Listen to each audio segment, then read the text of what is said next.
Today let's talk about the mighty Elder Squid. I'm not sure what he's supposed to be exactly, but I think he's based on Yog-Sothoth. Yog-Sothoth is an extra-dimensional creature from the popular stories of H.P. Lovecraft. The monster is described as being all tentacles and orbs and stuff, which sounds kinda like eyeballs and tentacles, which sounds a lot like the Elder Squid. Yog-Sothoth is inextricably connected to all points of time. It is the source of all things and the hub of the Wheel of Eternity. It has a girlfriend named Shub-Niggurath, and their babies are horrible. Yog-Sothoth is not really a benevolent creature, but it's not really evil either. It just kinda does things for reasons beyond mortal comprehension. I think the same might be kinda true of the Elder God. He gives you the more grounded excuse that he purifies souls, but that's really questionable. The other thing is that the Elder God is everywhere, but only Raziel can see him, apparently. It could be because Raziel has a part of the Elder God inside of himself. But if that's true, and Raziel is linked to the Elder God, a part of the Elder God, and the Elder God is based on Yog-Sothoth, then that means Raziel's in trouble. In the stories, contracts with Yog-Sothoth might start out kind of okay, but they have a way of going on for, like, a long time. Like, beyond the scope of eternity. And the other thing that's terrible about Yog-Sothoth was that it had a way of noticing mortals, but without really noticing them. As in, it kinda had no empathy, but sort of understood people. So Yog-Sothoth could talk to you, it could come up with compelling arguments, appeal to your emotions, promise you things, and then you go off and do something, and it would turn out terrible, and Yog-Sothoth would have kinda forgotten about you. Oh, don't get me wrong, Yog-Sothoth knew you were there, it knew you were suffering, it's just that it was all done caring. You'd set something in motion, and that was enough. The parallels between the Elder God and Yog-Sothoth are pretty strong, but unfortunately for Raziel, he's too self-absorbed to really stop and think about what it might mean that there is such a thing as the Elder God. But maybe that's why the Elder God chose Raziel. Oh, I should also mention that Yog-Sothoth is referred to as the Eater of Souls in one story. So, anyway, let's get back to our game. Hello, my name is Taylor. And I am Ray. And I am Lou Dobbs. Yes. That's Peyton. Down with NAFTA! If you're worried that you're on the wrong video, you're not. We're just in the lake at the Seraphim stronghold. We skipped ahead a bit because all we had to do was run past the pillars and through that valley again, and we've already seen all that. We must tighten laws on vampire immigration. Yes. Peyton, What? do you even watch Lou Dobbs? No, but he is on Wikipedia. It's gonna be kind of an empty commentary then, isn't it? Why do you want to be Lou Dobbs? I don't know. Why do some people want to be the Superman? Yes. Well, Superman can run faster than a train, which I don't think Lou Dobbs can do. Of course, mild-mannered reporter Lou Dobbs cannot outrun the train, but his alter ego, who is also Lou Dobbs, is sometimes naked. Peyton, that's ridiculous. Lou Dobbs, but sometimes naked, can't be the same person as Lou Dobbs. Yeah, that's silly. Lou Dobbs wears clothes. Besides, I'm sure that when Lou Dobbs takes a shower, he could find a better alter ego than a mild-mannered reporter. No, yes, they are never in the same place at the same time. I'm sure Lou Dobbs is busy, and it's not like he has time to hang out with Lou Dobbs but naked. People would notice if Lou Dobbs ever left the studio. He leaves when he is not on TV. Yes. I discovered more murals similar to the ones beneath the pillars, but despite the open-air nature of this place, these murals were actually better preserved. I wondered how they made sure that this portrait and the one underground were both identical. Maybe the original was really popular, so they just reproduced it a lot. There was also this mysterious picture of two gremlins putting on a play or something, and another two gremlins running away. It might have been an artistic slur on the performing abilities of this other race. Man, the ancient race took art criticism really seriously. They didn't like the performing skill of this other group, so they raised the pillars to banish them away for all eternity. I bet when they sang a song, it must have killed people. Oh yeah, so it's in the interest of public safety to stop the gremlins from ever joining open mic night. I wonder if they tried diplomacy before they banished all the gremlins. Must have been really awkward. Hello? Gremlin leader? This is the leader of the ancient race. I was just wondering if maybe you guys could pass a law, maybe, that said that you guys can't sing anymore. What? Why would the proud Gremlin people pass such a law? Yes. Well, as you may recall, we had an ambassador come out to see you. Yes, he was allergic to grapes. Yes. He was, I'm glad you remember him. And you brought out a jester to entertain him, and his head exploded. Oh, the jester? No, I'm afraid it was the ambassador. Oh, yes, I remember that, yes. Well, Yes, I thought that was part of the act. back home it was received as a bit of a tragedy, is the reason I'm calling. Next time your ambassador should be better versed in the dangers of improv comedy. Look, we were really hoping that maybe you might consider, for the benefit of free trade and the safety of everyone, that you might pass regulations on your artistic expression. How dare you? The death of your ambassador was hilarious, and I compel you to prove otherwise. And that's how the Gremlins got banished forever. Banned from this dimension and cast into another one. Hey, speaking of, do you have anything else on that Yog-Sothoth theory? Yes, I do.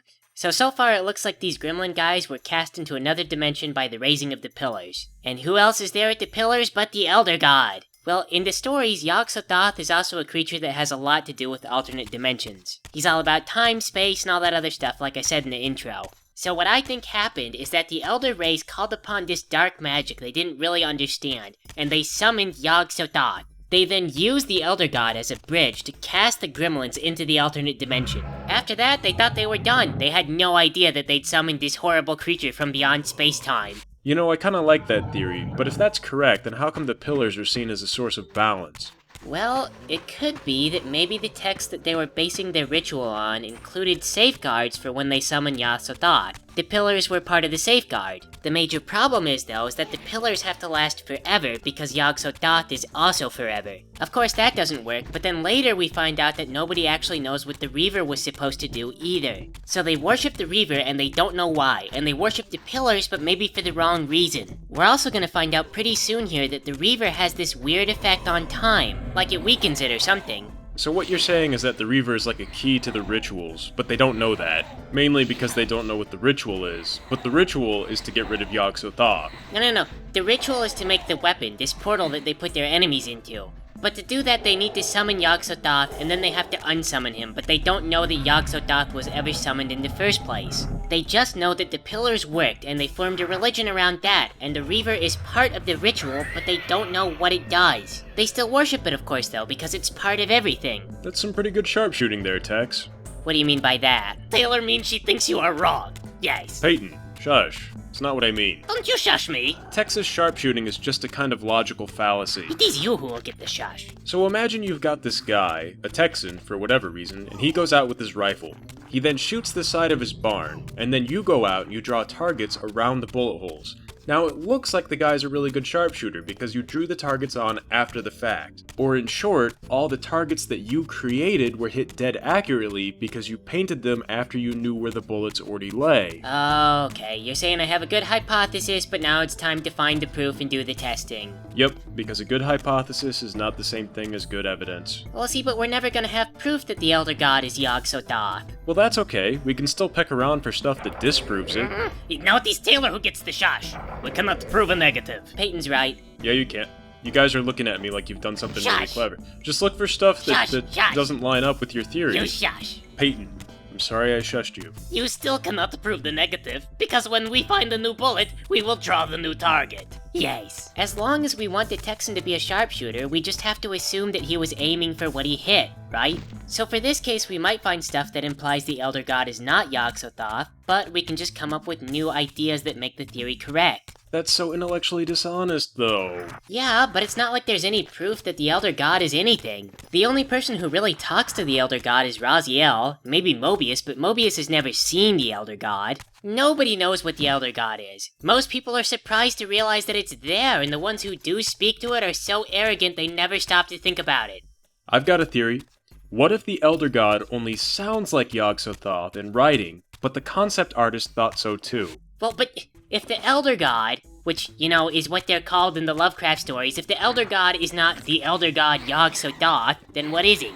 See? But Yog-Sothoth isn't an Elder God, it's an Outer God, and the co-ruler of the universe. Whoa, okay, back up. We are nerding out too much. We're gonna lose everyone who doesn't know anything about Lovecraft. Okay, what I mean is that Lovecraft has had such a profound effect on our culture that many people don't even realize when they're seeing callbacks to Lovecraft's work, because they're not familiar with Lovecraft. So for example, you could write a book, and the book would have a character in it based on the Elder God from this game. As far as you and your readers would know, it has nothing to do with Lovecraft. But if you had an artist who did art for your book, they might catch the reference. So then, my readers would read my book, and then they would make all these connections to this other series of writings, and there are a ridiculous number of stories that your readers could use to fill in the background. well, I guess since the legacy of Cain isn't going on, you know, doesn't hurt. Depends on what you like from the story, I guess. I do not know Lovecraft. Yes, I was happier when we were talking about the Lou Dobbs. But you don't know Lou Dobbs either.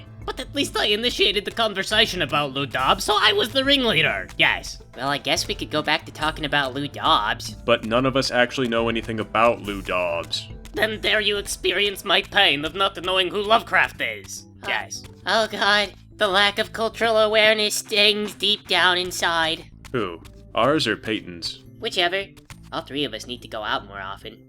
And so it turns out that zombie was using the crucial, essential mirror as a shield. Lucky it didn't get dinged if that thing was supposed to be a parabola. How does going outside raise our cultural awareness? Yes. Mostly I use going out as an excuse to get drunk and pretend in my head that I will go home with someone. Don't go to the bar. If you want to go home with someone, join a club or something, and then make friends. Wait, does going outside in this day and age actually make you less culturally aware? Like, would you have more perception of your culture if you just played on the internet all day? I want to say no, but I don't really have any proof as to why that's wrong. Everything is on computers today, whether you are a high-powered businessman or a low-powered cubicle jockey. Yes. Society is lost. Everyone always says that. Yeah, but for real this time. So what do you think was the purpose of this gate? Do you think they had a problem with people trying to get into the courtyard when they weren't supposed to be? If that is the case, then the architects have failed. The ancient races wing it. Yes, they will just fly in from the top. The gate probably operated like a do not trespass sign. You were just supposed to respect it. Oh, that makes me think, on the basis of trying to manage people. We evolved from ancient primates, right? So, who do you suppose was the ancestors of the ancient race? Ancient Dun dun dun dun winged dun dun primates? dun dun dun dun dun dun dun dun dun dun dun dun dun. Go, my pretties! Get Dorothy! God damn it, Ray. Okay, forget Yogg-Sothoth. Now we have to find a connection between this game and The Wizard of Oz. Yes! There is no good connections, though. No. We just have to find some cultural similarities. I'm sure that this game and The Wizard of Oz both borrowed from some same elements. I don't know. I think even with Texas sharpshooting, you're not going to be able to do that. Oh, come on. We just have to find a few good bullet holes and draw some targets around them. No, you're not supposed to do Texas sharpshooting. It's a fallacy. Taylor is not the boss. Yes, we will sharpshoot if we please. You're supposed to use evidence. Whatever. Gosh, there sure do seem to be a lot of long hallways in the Sun Temple. They don't seem to lead anywhere, though. I'm kind of more interested in the axes and spears they put on the walls. Those look really decorative. Well, given that everything we've learned about them revolves around their war with this other race, they probably were kind of austere.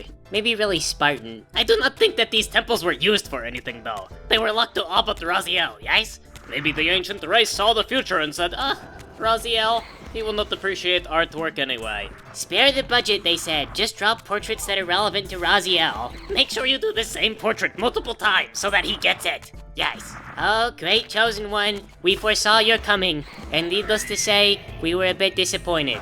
But still, the future is the future, so make use of these premises. You know, later we do meet Janos Haldren, and he does know Raziel by name without being introduced. Really? That raises so many more questions. About everything, I know! On top of that, you also find out that Janos wasn't expecting Raziel to be a blue vampire skeleton. You think they might address some of that in the sequel to this game? But they don't. This is why time travel games get so confusing! Yes! If you want to get more confusing, we can go back to Yogg-Sothoth. According to the lore, if that creature devours you, you are forced to experience every possible iteration of your fate for the rest of eternity. Given how a running theme in these games is the way that you're trying to change fate and the flow of history, could be kind of a thing to think about. I think that the original timeline kinda has it that the Elder God would devour all life. That was preordained. It had happened as far as history was concerned. But in this and the sequel, we kinda screw around with history and change things a bit. So maybe we already lost. Maybe we were already devoured, but now we're getting to re-experience a new fate. So Yogg-Sothoth digests people by making them experience all the things that could have happened to them? Yep. And it's weird because I don't know if that should be considered evil or not, but that could be what the Elder God means when he talks about purifying souls and being the wheel of fate. He describes himself as the cycle of death and rebirth, and that's what that sort of thing would be. Like I say, that's really good sharpshooting. I wish we could find some kind of proof one way or the other. Darkness Bridge! How do you suppose the ancient engineers knew that this bridge would work? Only the Reaver could turn it on, and only after it drained the Darkness Shrine. It is good to know that after thousands of years, this technology still works after having never been tested. Might have been kind of embarrassing if you just got to one of these doors at some point and it just didn't work. Or worse, imagine the whole shrine just didn't work. You got to the end, solved all the puzzles, and it didn't start. That would be but... I bet that happened in a few timelines, but we get to enjoy the one in which it didn't happen. Yes. The timeline when probability didn't explode in our face and we got to progress through the game. Any other timeline would have sucked. But that's enough for now. Thanks for playing with us, everybody.